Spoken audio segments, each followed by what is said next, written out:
আয়াতটা আমি পাঠ করেছিলাম।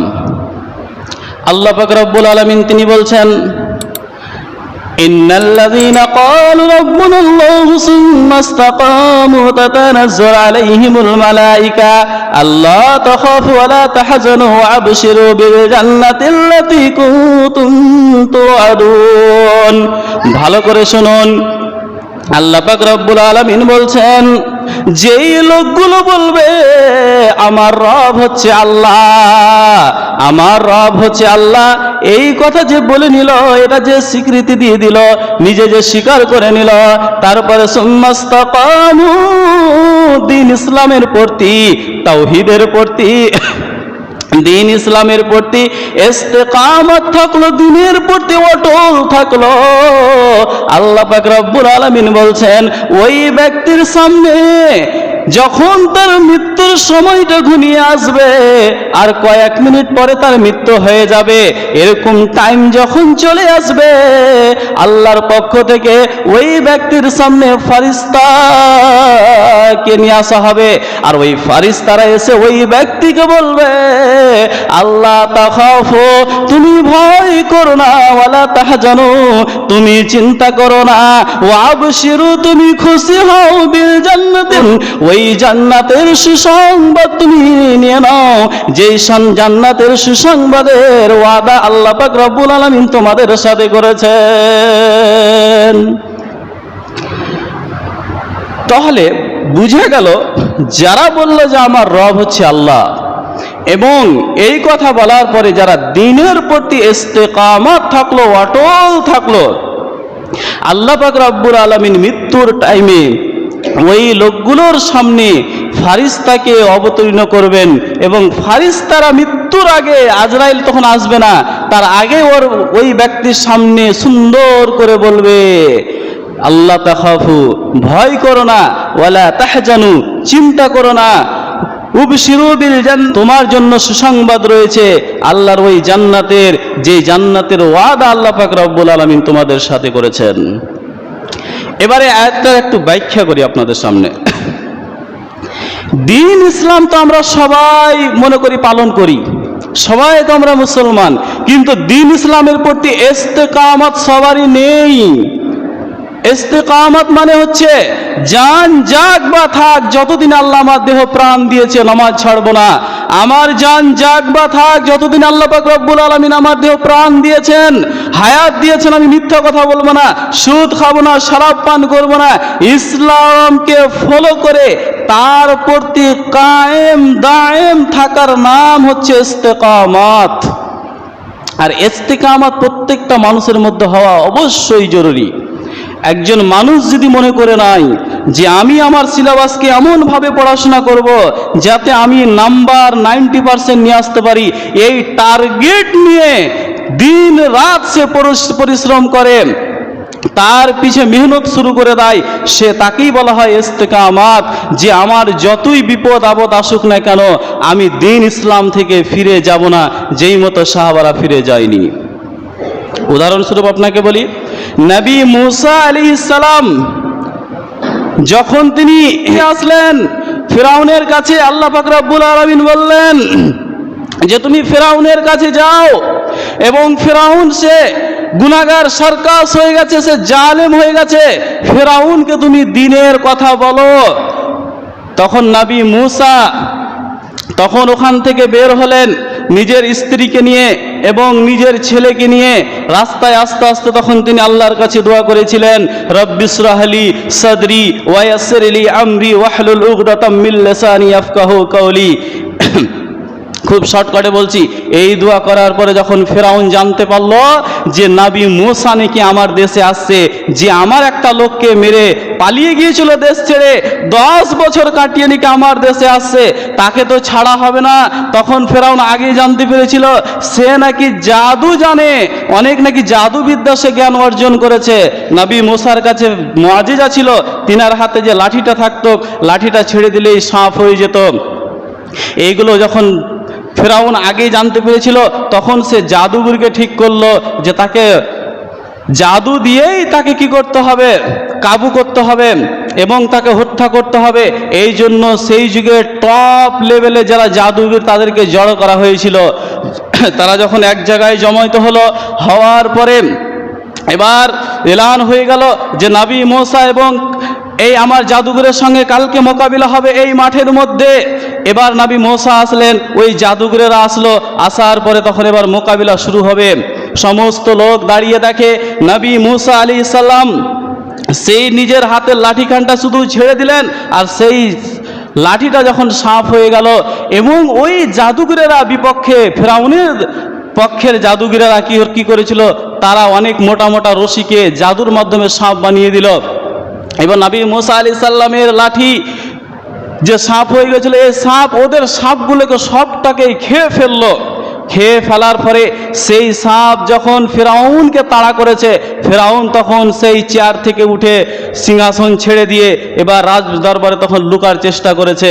এবার ফেরাউন বলছে যে নবী মুসাকে কি করে মারা যাবে, একে মারার কিছু বুদ্ধি তোমরা বের করো। এর মধ্যে কি হয়েছে, ওই জাদুঘরগুলো তখন বলছে যে আমরা নবী মুসার প্রতি ঈমান নিয়ে আসলাম, নবীর মুসা আল্লাহর প্রতি ঈমান নিয়ে আসলাম, কেননা আমরা যে জাদুগুলো করেছিলাম এইগুলো দুনিয়াবি জাদু, আর নবী মুসা যে কাজটা আমাদেরকে প্র্যাকটিক্যালে দেখিয়েছেন, যে সাপটা আমাদের সাপগুলোকে খেয়ে নিল, এটা কিন্তু দুনিয়ার কোনো জাদু হতে পারে না, আমাদের জাদুর চাইতে আর কোনো জাদু বড় হতে পারে না। এই জন্য তিনি কি করলেন, ওই লোকগুলো ওই জাদুঘরগুলো নবী মুসার প্রতি যখন ঈমান নিয়ে আসলো, ফেরাউন ক্ষিপ্ত হয়ে গেল। ক্ষিপ্ত হয়ে যাওয়ার পরে তখন বলছে আমি তোমাদেরকে নিয়ে এসেছিলাম আমার কাজের জন্য, আমার কাজ হলো না, আর ওর পক্ষে নিয়ে তোমরা ঈমান নিয়ে এসেছো, তোমাদের কাজ জীবিত রাখা হবে না। তখন গাড্ডা খুঁড়ে দেওয়া হলো এবং ওই গর্তের মধ্যে আগুন জ্বালিয়ে দেওয়া হলো। জ্বালিয়ে দেওয়ার পরে বলছে এই লোকগুলোকে জীবিত জ্বালিয়ে দাও, যদি ঈমান থেকে ফিরে না আসে। সেই দিন ওই জাদুঘরগুলো বলেছিল, ও ফিরাউন বাদশাহ, আপনি ভালো করে শুনলেন, আমরা যে ঈমান নিয়ে এসেছি, আমাদের জান চলে যাক, আমাদের প্রাণ চলে যাক, তবুও আমরা ওই দিন ইসলাম থেকে কখনোই ফিরে আসবো না। ওই লোকগুলোকে জীবন্ত ওই গাড্ডার মধ্যে ফেলে দিয়ে সেই দিন জ্বালিয়ে দিয়েছিল, কিন্তু দিন ইসলাম থেকে তারা ফিরে আসেনি। কি তারা দিন ইসলামের মধ্যে স্বাদ পেয়েছিল, কি তারা ভালোবাসা পেয়েছিল, কি তারা দেখতে পেয়েছিল, কি তারা বুঝতে পেরেছিল যে সেই দিন দিন ইসলাম থেকে তারা ফিরে আসেনি। নিজের জীবনকে সামনে আগুনে জ্বালিয়ে পুড়িয়ে ছারখার করে দিল, কিন্তু ইসলাম থেকে তারা ফিরে আসেনি। আমাদের শেষ নবীর অনেক সাহাবার ঘটনা আছে, বলতে লাগলে 2-3 ঘন্টা পার হয়ে যাবে, তবুও শেষ হবে না, এত ভরি ভরি ঘটনা রয়েছে। তাহলে ইস্তেকামাত বোঝানোর জন্য যারা ইসলামের পর তারা ইস্তেকামাত কেমন ছিল। আমরা তো এক কাপ চায়ে বিক্রি, একটা মিথ্যা সাক্ষীর জন্য যদি একটা পান আর চা খাইয়ে দেওয়া হয়, তোমাকে সাক্ষীটা দিতে হবে। আমরা বিক্রি হতে কোনো টাইম লাগে না, খাড়ে এই পক্ষ থাকি তো খাড়ে ওই পক্ষ, আমরা হক আর বাতিলকে পার্থক্য করা আমরা চেষ্টাও করি না। এর নাম দিন ইসলাম নয়। আমার জান যাক থাক, আমি হকের প্রতি কায়েম থাকব, একই বলা হয় ইস্তেকামাত। আর এই ইস্তেকামাত যার থাকবে তার সামনে আল্লাহ পাক রব্বুল আলামিন ফারিস্তা নাজিল করবে এবং ফারিস্তারা তখন সাহস দিবে যে কিছুক্ষণ পরে তোমার জান কবজ হবে, তো তুমি চিন্তা করিও না। এবং তার জানটা খুব সহজেই কবজ করা হয়, তার কষ্টটা অনেক কম হয়। এটাকে বোঝাতে কি আল্লাহ রসুল সাল্লাল্লাহু আলাইহি সাল্লাম 2টা কথা বলেছেন। কি আল্লাহ রসুল বলছেন, আজরাইল যখন কোনো ব্যক্তির জান কবজ করতে আসে, মনে করে নাও একটা পিঞ্জিরার মধ্যে একটা টিয়া পাখিকে ভরা রয়েছে। ওই টিয়া পাখিটা দেখছে আমার বাইরে অনেকগুলো পাখি উড়ে বেড়াচ্ছে, গাছের মধ্যে এই ডাল ওই ডাল যাচ্ছে, তারা কিচিরমিচির করছে, গান গাইছে, কত ভালো লাগছে। আর আমি এই পিঞ্জিরার মধ্যে রয়েছি। ওই টিয়া পাখিকে যদি তাকে রং বেরঙের খাবার দেওয়া হয়, উন্নত মানের খাবার দেওয়া হয়, তবুও তাকে ভালো লাগবে না। তার মনটা চাইবে আরও যে টিয়া পাখিগুলো বাইরে উড়ে বেড়াচ্ছে তাদের সঙ্গে আমিও খেলা করব, এটা তার মন চাইবে। তাকে হাজার ভালো খাবার দিলেও সে খাঁচার মধ্যে থাকতে চায় না। সেই মতো একজন ইমানদার ব্যক্তির রূহটা যখন সে ইসলামের প্রতি কায়েম থাকে তখন সে মৃত্যুকে বলে ভয় করে না। এই জন্য করে না, আমি এখান থেকে যদি বেরিয়ে চলে যাই, জান কবজ হয়ে যায়, তাহলে তো আমার জান্নাতে চলে যাব, এই পারে আমার দুনিয়া, ওই পারে আমার জান্নাত। অতএব ওই ব্যক্তি কখনোই মরণকে ভয় করে না, সবসময় প্রস্তুত থাকে। যেই মতো টিয়া পাখি দেখতে পাই বাইরে, তাদের সঙ্গে আমিও উড়ে বেড়াতে পাবো, খেলা করতে পাবো, পিঞ্জিরার মধ্যে থাকতে চাই না, যতই ভালো খাবার দেওয়া হোক না কেন। ওই মতো আল্লাহওয়ালা ব্যক্তিদের রূহটা সবসময় তৈরি থাকে। আজরাইল যখন ওই ব্যক্তির জান কবজ করে, খুব আসানি তাদের জানটা কবজ করে নেওয়া হয়। ওই ব্যক্তির জান কবজের যে কষ্ট রয়েছে সেটা খুব কম হয়, অল্প কষ্ট হয়। আর গুনাহগার ব্যক্তির রূহ আল্লাহ রসুল সাল্লাল্লাহু আলাইহি ওয়াসাল্লাম এইভাবে উদাহরণ দিয়ে বলছেন, ওই টিয়া পাখি দেখছে বাইরে অনেকগুলো পাখি উড়ে বেড়াচ্ছে, তার মন চাইছে আমিও বাইরে যাব। তার সামনে খাবার দিয়েছে, খাবার তার পছন্দ হচ্ছে না, কিন্তু ওই টিয়া পাখি দেখছে আমার খাঁচার সামনে একটা বিড়াল বসে আছে, আমি খাঁচা থেকে বের যদি হই বিড়াল ঘপ করে আমাকে খেয়ে ফেলবে।